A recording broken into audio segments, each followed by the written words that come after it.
Welcome to Subramani. I realize one thing that all topics connected with finance are difficult to do. Okay, so earning money is not easy. It's definitely not very easy. Managing money is not very easy. Then creating documentation about money is not very easy. You have to keep track of all where you're spending, what you're doing, the GST paid, the income tax paid, the return filed. Record keeping is difficult. And the fourth, I never thought this is going to be such a difficult topic, is gifting. Is gifting very easy? When I'm saying gifting, I'm not including donating. That is a completely separate topic. But is gifting very easy? I don't see it as very easy, especially if you have more claimants who think they are equal. Suppose you have 3 children. And how do you decide how much to give? Let's say a case where which is a real life case, where a man has a son and a daughter. The son is married and the son earns about crore and a quarter every year, and his wife is also in the same category, and wife is from a rich family also, right? So in this situation, the daughter is earning very little. I mean, just not comparable to the son. She's not even earning, maybe she's earning less than the GST on the son's salary, right? So she's earning 6 lakhs. Her husband is earning about 6-7 lakhs, right? And it is an intercaste marriage, inter-religion marriage, so which is weighing on the girl's father. Now the father has maybe 6-7 crores, including house, or maybe 6-7 crores plus a house, and he does not know how to help. So should he give more money to his daughter because she needs it, or should he give more money to his son because that's fair, that money should be equally divided? So he is caught in between, and I am not offering a solution. It is for him to do that. So I am getting into what are the kind of gifts that one can give to children and what one should not give. So paying for children's education is, I think, more or less we do it as our duty. So I'm not getting into saying I'm gifting my children education. That I think we will all do. It's a question of what you can afford. So can you afford a 25 lakh IIM Ahmedabad fees, or can you afford a 2 crore fees in say any Ivy League college, right? A Wharton or a Harvard or Yale, 2.5 crores maybe. So that you decide. I am not even getting into what is right and what is wrong, how much you can pay. That is your call, right? Somebody with 4 crores may think that 25 lakhs is too much. Somebody with 20 crores may think, oh, I gave him basic education, now it is for him or her to pay for it. That's your call. But I'm saying, what are the worst things that you can do and what you can't do? So first thing is a car.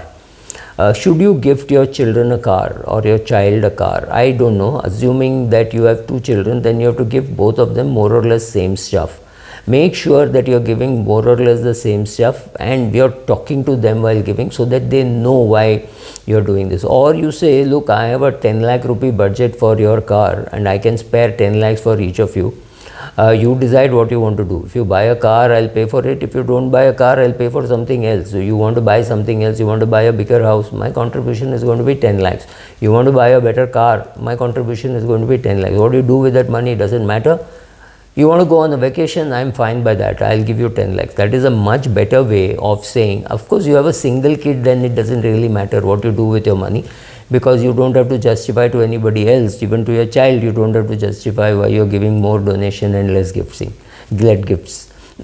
So that's a different thing. But the worst thing you can do is to say, I think your wife is pregnant, you should now not travel by motorcycle, so I'm buying you a car. I will go and make the down payment, you pay the EMI. This is some of the worst things that you can do, because your child may not be ready for a 35,000 rupee EMI or a 65,000 rupee EMI, depending on how much down payment you made. You think your daughter-in-law should not travel by motorcycle. Good idea, very healthy. If she's pregnant, you don't want to take the risk. All that I appreciate. Then buy the car. Maybe buy a second hand car if that's your budget, but don't expect your son to pay for those EMI. Worse, you don't expect your son-in-law to pay for the EMIs. Your son can at least say, go take a walk, I don't want it. Your son-in-law can't even say that. So don't make these installment wala things as your gifts. So don't say, I will make the down payment, you pay the EMI for the car. Unless your son comes and says, look dad, I want to buy a car, I want this car, I'm obsessed with that, I can pay the EMI but I don't have the money for down payment, then it's a different thing. Your daughter asks for that, then it's a different thing. And when you have 2 children, either give the money equally or explain what you are doing, because if you drop dead, they will have no clue why you did what you did. Exactly similarly, buying a house. Many people think that I should buy my child a house, so I will make some down payment and then he or she has to make the EMI payments. Does not make any sense. If you think that is that you can give your children a house, buy the house with a much bigger down payment, maybe 50% down payment or 60% down payment, so that they can afford the EMI. Especially if you want them to live near you in Chembur or Defense Colony or Santa Cruz, you want them near you, you make the payment, right? Or they will be far away. It's okay if they are far away, but if you want them there, you have to make a bigger payment. So if they're buying a house for say your son has finalized a house for 1.5 crores, and he comes and tells you, dad, I'm making a 40 lakh down payment and the remaining 1 crore 10 lakhs I'm going to pay an EMI. You can do one thing, you can say, okay, 40 lakhs, add my 10, I'll make a down payment, or I will pay for the furnishing of the house, or I'll pay for the stamp duty, whatever. If the furnishing of the house is 30 lakhs, your contribution is 10 lakhs, or your contribution is 20 lakhs, or your contribution is 30 lakhs, doesn't matter. But don't make those installment wala mistakes, saying I will pay the down payment, you make the installment. Unless you know your child's income and expenditure inside out, you know that there is school fees to be paid, that his wife is now not working for 2-3 years to look after the kid. You know all that situation, and then you are making an offer is different. Don't offer these installment wala gifts. Timeshare. Another gift which people think, oh, it's a fantastic gift to give my children because they'll go on vacations. What if they don't have time to go for vacations? And also, what if they can't afford the maintenance on a regular basis? Most of the timeshare, the down payment looks very small after a few years because of the regular maintenance. What if your son and daughter-in-law or daughter and son-in-law don't want to take a vacation in the same place? Again, so a house, a car, a timeshare, these are all bad choices, especially timeshare, because the recurring payment could be very high and children might want to be in better locations than the one which you have given them, right? So give gifts which are one time, they don't have to make further payments on that, right? So maybe buy a laptop, maybe buy a camera, maybe buy a phone. Many of those things are fine, but not even worse. I've seen a banker with very little understanding of insurance buying his son, this was about 15 years ago, buying him a ULIP, saying, look, I will make the first 2-3 payments, after that you make the payments. It was an atrociously overpriced ULIP. He was buying it just because he was working in the bank and that bank was selling that product, and some boy or girl came and sold it to him. And he said, oh, it's not a big amount, it is only 50,000 per month, my son can afford it. I thought it was a ridiculous waste of money, and now recently he said, yeah, it's not grown as much as my mutual fund. So if you don't even know what you're buying, why do you want to buy some endowment insurance and expect your children to make the payment?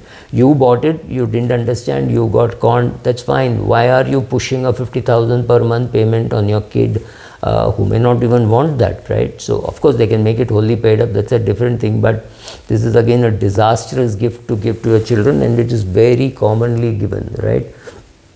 So another gift which I don't like is co-signing an educational loan. So if your child is going abroad and is borrowing 20 lakhs to study there, he's getting it on merit. It happens when you get into good colleges, and you say, no, don't do that, I will give you the money.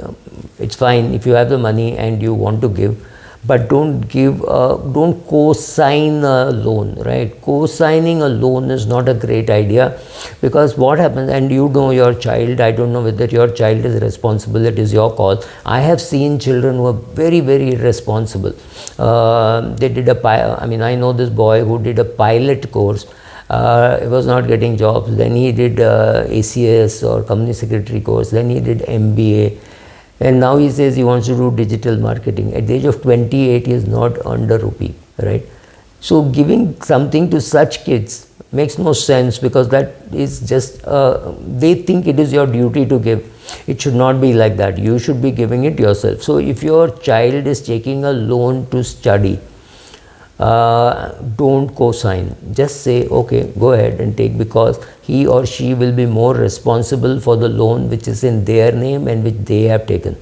At some stage, if they can't pay the EMI, you can step in, or at some stage, if they're desperately taking up a job just because the EMI has to be paid, you can offer to pay EMI for 3 years, right? Or if it's a very comfortable situation, you have 20 crores net worth and your son wants 30 lakhs, you're not even thinking whether you can afford it. Of course you can afford it, and you think your child deserves it, then you give.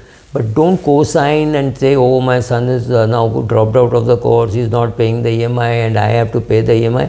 I've seen such situations also. So be careful about what gifts you're giving your children. Don't give installment wala gifts, and be sure that the children are acting responsibly towards the gifts that you give them. Thank you.